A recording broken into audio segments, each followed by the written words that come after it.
l'a débouché sur une crise idiote et stupide entre l'Algérie et le Maroc, avec des frontières fermées à ce jour.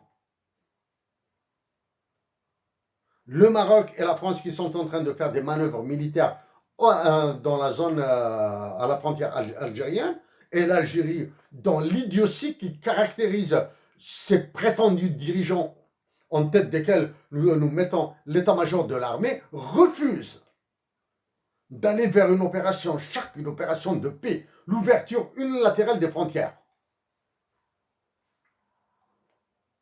et dégonfler ainsi les manœuvres françaises et marocaines contre l'Algérie.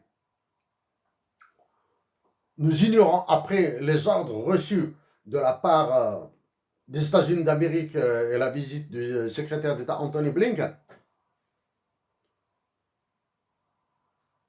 Une visite officielle a eu lieu en URSS par le ministre des Affaires étrangères le plus idiot d'Afrique actuellement. Sur quoi a débouché cette visite officielle à Moscou? Nous l'ignorons. Nous l'ignorons. Mais nous pensons aussi qu'il y a une question de blé, une question de monnaie et une question de défense. Comme nous l'avons dit à nos compatriotes algériens, l'Algérie est devenue maintenant le terrain d'affrontement de toutes les puissances du monde. États-Unis, Union européenne en tant que bloc, Chine, URSS, le Japon va s'annoncer, le Japon va s'introduire, va s'engouffrer dans ce conflit. Et bien sûr, avec la faiblesse du Mali et la soumission intégrale du Niger.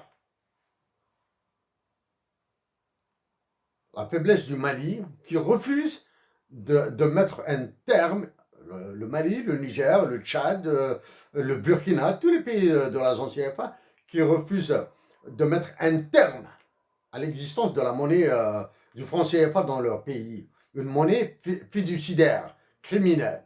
Bon, donc, quand vous allez obtenir, M. Draghi, donc dans votre promenade en Algérie, vous allez obtenir une augmentation des volumes d'exportation de gaz.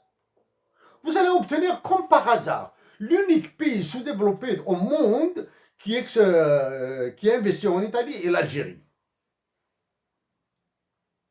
L'unique pays sous-développé au monde qui a investi en Italie est l'Algérie. Et des affaires, il y en a à foison là. Donc vous allez pomper. Vous allez pomper les ressources financières algériennes. Donc en contrepartie, qu'allez-vous offrir à l'Algérie? En contrepartie, qu'allez-vous offrir à l'Algérie? L'Algérie va sur l'endettement international. Elle va s'endetter. Ça, c'est la première. Donc, en s'endettant, en sollicitant des banques d'affaires, elle pouvait leur faire une promesse qui ne vaudra que par son existence. Promesse d'aider l'Algérie à aller sur les marchés financiers internationaux. Et en allant sur les marchés financiers les plus toxiques, les marchés secondaires, pour son endettement. Un endettement qui permettra de financer ses investissements en Italie et non pas en Algérie. Maintenant qu'il y a le retour du nucléaire en Europe, de l'énergie nucléaire en Europe, et dans le chef de file est la France.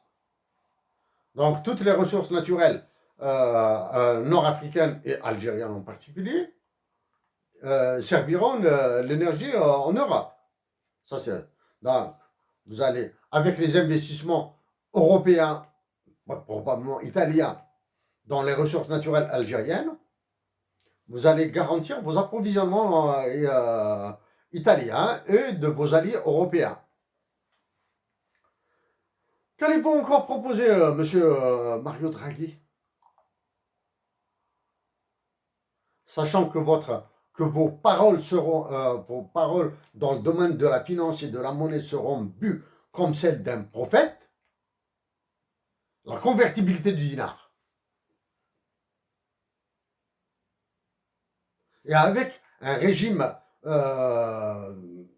flottant, dans un régime flottant pur. Nous vous disons, monsieur Draghi, que nous avons qualifié la Banque centrale d'Algérie de chambre à gaz, de four crématoire. Et c'est l'un des cancers de l'Algérie. C'est un cancer métastasé de l'Algérie.